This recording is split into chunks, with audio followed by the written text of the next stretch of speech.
Hello, welcome. So today we're going to be taking a little look at r/malicious compliance. So if that sounds like something you'd be into listening to with me today, then please do stick around and enjoy. And don't forget to like and subscribe, please. Thank you. I am still suffering from the hay fevers, so if I sound really nasally or I forget to edit out where I'm like sniffling at some point in this, let me be, please. So, first post, Crest3 Mecca says, my girlfriend spent 2 years telling me I say yes too much and then asked me to dog sit for a week. This requires a tiny bit of context. I am, by nature, someone who agrees to things. Not because I'm a pushover exactly, more that I just find it easier to say yes and adjust than to push back and deal with the fallout. My girlfriend Claire found this genuinely frustrating. For roughly 2 years, she made it her personal mission to get me to say no more often. You're allowed to have preferences. Stop agreeing with things you don't actually want. Just say no sometimes, it costs you nothing. She meant it kindly. She brought it up maybe once a month, sometimes more. She even framed it as personal growth, said it was something she admired in people who could do it cleanly without guilt. She was so consistent about this that it started to actually rewire something in me. I began to notice, then question, then occasionally decline things. Small stuff at first. I said no to a friend who wanted to borrow my charger for 3 days. I told my cousin I couldn't make it to his thing. It felt strange, but Claire was genuinely proud of me every time I reported back. Yeah, it's really hard, isn't it? Like, I used to be such a people pleaser. I think it wasn't until I had my second kid, and then I realised how comfortable other people are with saying no if you need a help with anything, and I was always the one to say yes when people needed help, but they would never sort of reciprocate. I got quite, I wouldn't say stony, because I think, I still will go out of my way for people if I have the ability to do so, but I've stopped overstretching myself for people, especially people who I know would never do it for me. But oh my God, was it hard to do. I remember in the beginning stages of when I had that sort of revelation of why are you doing this to yourself all the time? Because it would leave me also feeling really bad and really sad that, I'd be like, I'm doing all this, but no one does it for me. And I'd be feeling really bad about that. So when I actually stopped, I felt so uncomfortable. I felt like I was being the biggest bitch in telling people no. But yeah, now I'm a lot more comfortable advocating for myself at this stage in my life, and I like that. I do like that. Sometimes I still feel uncomfortable saying no to people, but I think I'm a lot better at it now. More so it's just I feel uncomfortable because it's like I feel bad if I can't help someone, or I know that it would overstretch me, so I better not, kind of thing. Especially since having some health issues in my 30s like cropping up, I've had to get a bit more strict with myself, and sometimes I feel bad, but it is what it is at the end of the day. You've got to advocate for yourself. No fucker else will, let me tell you that for free. So anyway, back to the post. Then in late February, her friend needed someone to watch her dog for 8 days while she visited family. Claire asked me if I could do it, and I want to be clear that I thought about it for a real amount of time.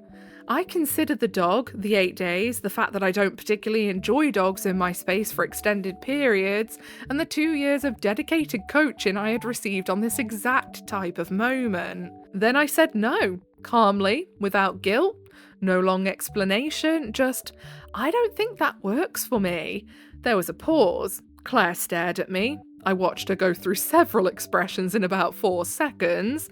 She started to say something, stopped, and then said, "That's not what I meant." And I said very gently that I understood, but that she had been a really excellent teacher, and I wanted her to know the lessons had stuck. The dog went to a kennel.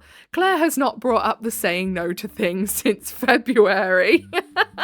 Like, I love that, though, that the OP was even like, now I know that my girlfriend's probably going to be a bit disappointed that I'm going to say no to this. But no, I don't want to do that. And I don't blame them whatsoever. I remember looking after someone's pets a little while ago, and oh my God, they wrecked my living room. Oh my God, pissed all over this beanbag chair that I had in there. I had to throw it out because they just kept doing it. So I was, nightmare, absolute nightmare. And I was like, do you know what? I'm never going to do this again. Not a chance. So, down in the comments, Fuck My Life 216 says, I'm proud of you, OP. I want to kiss you as a reward, but I'm going to be sad if you say no. And then the OP put, this feels like a trap specifically designed for my growth journey. It does. Say no, OP. Come on now. You know this. You've been taught this. So, next post, June Parallax says, my manager told me to write shorter reports, so I did. For context, I work in logistics coordination. Every week I submit a report summarising what happened with our shipments, delays, carrier issues, that kind of thing. My reports were usually around a page, maybe a page and a half, detailed, clear, and everything you need to know. 3 weeks into my new job, my manager pulled me aside and said, and I quote, your reports are good, but they're too long. Cut out the fluff. Nobody has time to read all that. Okay, fine. No fluff. The next week I submitted this. Week 34. All shipments delivered. 2 delays resolved. 1 carrier changed. No outstanding issues. That's it. That was the report. Every single thing in it was accurate. Nothing was missing in terms of facts. Were there nuances? Sure. Did the delayed shipment involve a fairly heated call with a vendor that probably needed documenting? Technically, yes, but he said no fluff, and vendor drama felt like fluff to me. He responded within 4 minutes asking me to elaborate a little. Oh, okay. So I added the word successfully before resolved. Week 34. All shipments delivered, 2 delays successfully resolved, 1 carrier changed, no outstanding issues. He came to my desk in person to discuss the report. We talked for 20 minutes, I took notes, the notes were longer than any report I had ever written. I now submit the same 1-page report as before. He hasn't mentioned the length since. I elaborated on nothing else and he did not ask me to.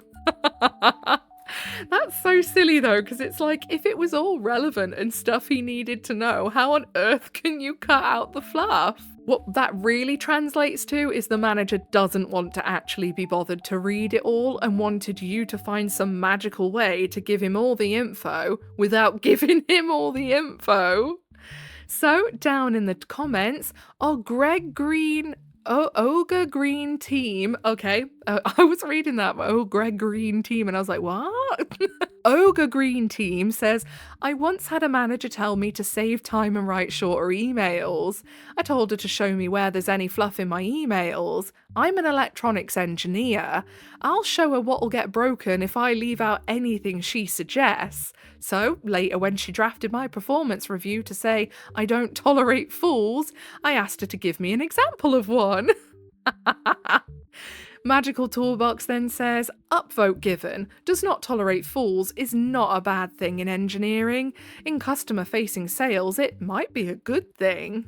So, next post, and this one apparently is an extra long one. Dust Miserable 3148 says, help the customer? Absolutely. Someone's spouse has cancer. This person has taken all the right steps, they've contacted all the right doctors, set up all the right appointments, all their finances are squared away. They even have health insurance for times like this. There's just one problem. Their spouse's date of birth is incorrect on their health insurance policy. This is causing issues with the doctor visits and making it difficult to obtain life-saving medication. I've heard that apparently over in the US especially, I don't know if anywhere else has like health insurance to pay for, health stuff. I've heard that the insurance places will literally find any way they can to deny paying for, medication, life-saving surgeries, anything like that. And it's so disgusting. I hate it so much. I just don't understand why that has to be a thing.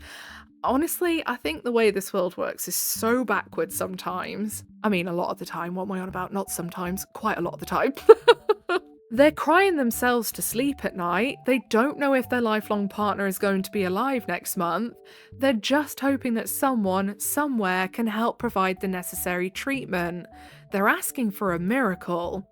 However, as their insurance carrier, we're not allowed to make any changes to their policy. Why not? First, some background. I've been working in the soul-crushing industry of health insurance for a few years. It's as terrible as everyone makes it out to be. Everything is very compartmentalised. No one wants to take ownership and actually help people. One big problem is that our department only has employer-sponsored insurance. This means that your employer allows you to choose from different carriers such as Aetna, Blue Cross or Cigna. After reviewing your options, you tell them, I want Aetna. Now your employer deducts money from your paycheck and automatically manages your Aetna account for you. Perfect, you might think. That stuff is too complicated anyway. I'm better off letting the professionals handle the paperwork for me. Indeed, it certainly feels like a load off, but there's also an issue with that. A lot of people don't care about you, and they don't care if you've been in an agonising pain for months or even years. They just know when it's their turn to take your call, there's another department they'll transfer you to because they don't want to speak with you anymore. They don't want to hear you cry or see that their complacency is causing people so much pain. There's also another issue. If an employer has full permission to change your policy, then that limits my ability to make any changes for you. Imagine calling up your insurance and us saying, I know that you have coverage with us, but I can't switch you to a family plan. You have to call your HR for that. I'm sure it sounds even dumber to the customer than it does to me. Can the employer and the insurance not simply talk to each other? Or better yet, maybe you've left your job for a new one. Maybe you've just enrolled into college. You need a letter showing that your old insurance is no longer active. You can't even get new insurance until you have that letter. What? That's crazy. Sorry, but our records show you're still active. We can't send a termination letter until the employer tells us. Pure insanity. Yeah, pure insanity when it's an adult calling about their insurance. Like, you'd think they would be allowed to make amendments to their insurance policies even if it is through the employer, because it's their insurance for them. Here's where it gets even crazier. There's one employer we deal with who has taken full control of member enrolment. We're not allowed to touch anything. Change of address? Sorry, call HR. In the meantime, we'll keep sending your protected health information to your old address. Spouse's date of birth is wrong and you can't pick up medicine at the pharmacy. Tough luck, that one can take months to sort out. We can't change the information even if we wanted to. It completely locks us out of the database. The most difficult part is that this employer is notorious for delaying service, having extremely long hold times and stonewalling its employees. Nothing we can do, they'll say. You have to call your health insurance because everything looks good on our end. This is a bold-faced lie, or just sheer incompetence on their end, because the employer has to send us the right information, but instead, they're bouncing the member around just to avoid a few extra minutes of paperwork. Things got so bad and members were getting so mistreated, we were instructed to start escalating our calls so that members wouldn't have to be the middlemen between our enrolment departments and their employer. But like I said, things are very compartmentalised, even on my end. People don't want to take accountability. My higher-up started saying, stop sending cases for us to work. You, the lowly service agent, must first contact the employer before we do. Cue malicious compliance. You want me to spend an hour listening to hold music instead of getting cussed out by people? Say no more, my friend. Customers were ecstatic when I told them that I would be happy to call their employer for them. It's a bit of a hold time, but you don't have to worry about that. I'll call them, and I'll give them all the instructions they need to get this corrected. You don't have to worry about anything. We'll have everything sorted out by next week. Some customers would still voice their concerns. It's impossible to get an agent from my employer on the line. Their system tells you to call back later. I've been trying all afternoon. That's right, it would take hours just to dial their employer, followed by hours of holding, followed by months of delay. How could anyone with a conscience allow that type of stress to continue?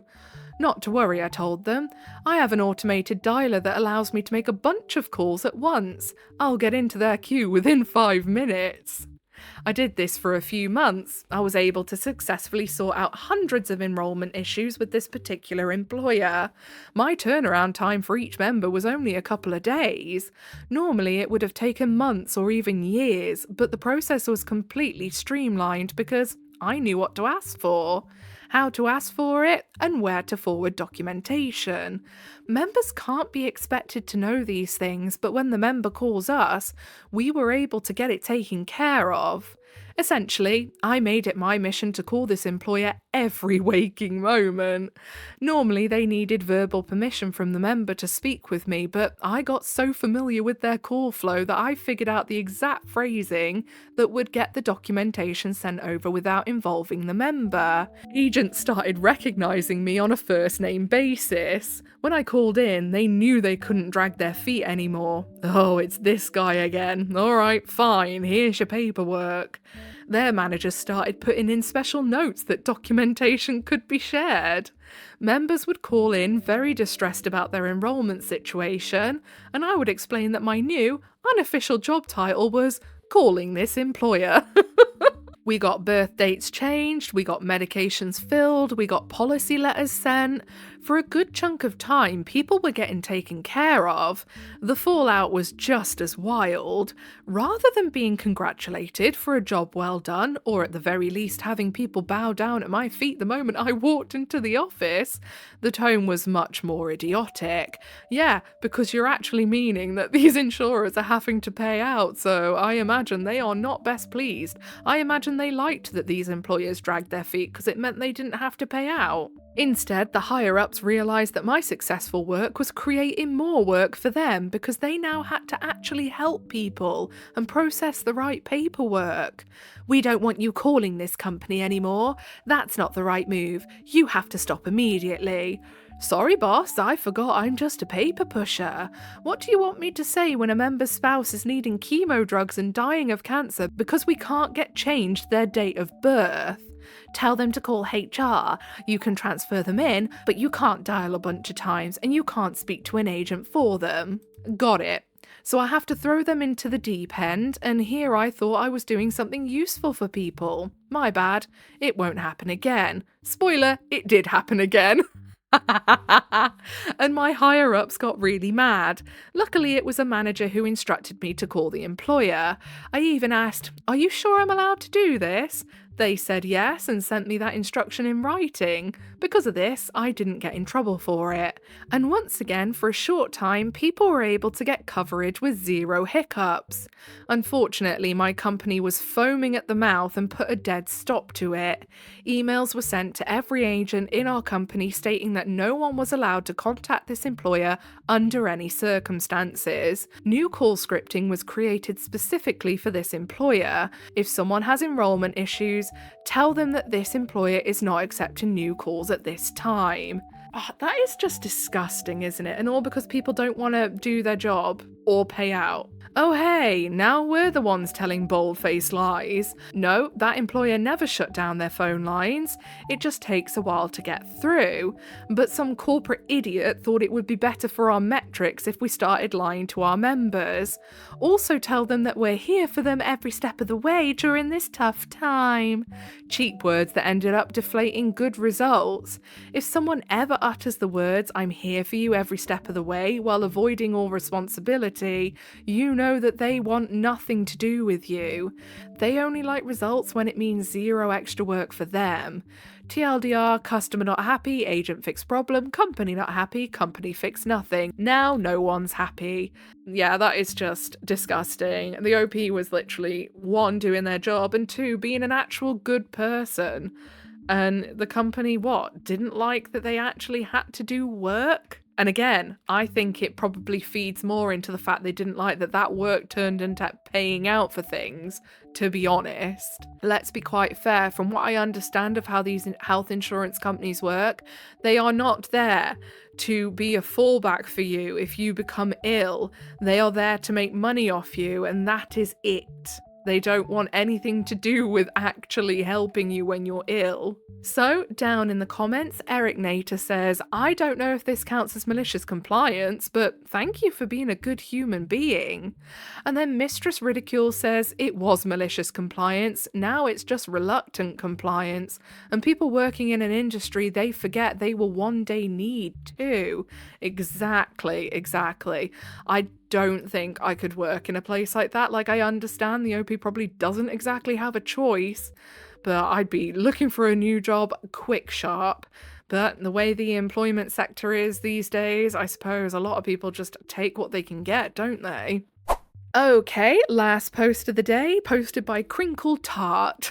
So apparently this is a story from 1990 and it says, my introduction to MP. I'm assuming that's meant to say MC, because I don't think they mean like an MP, like a little political figure in the UK government.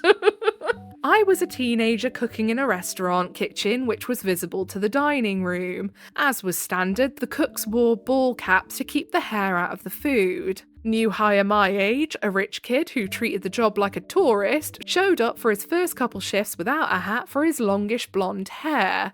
The manager threatened that the next time he showed up without a hat, he'd be sent home for good. The following shift, I'm in the kitchen when I see him have to turn sideways as he walks through the front door wearing a giant novelty oversized sombrero complete with all the bling. The look on the manager's face was priceless. And then they put edit, oops, failed on the initialism in the uneditable post title. So yeah, they must have wrote it wrong then. So down in the comments, Grumbly Old Man says, beautiful example of malicious compliance. And don't let anyone tell you otherwise.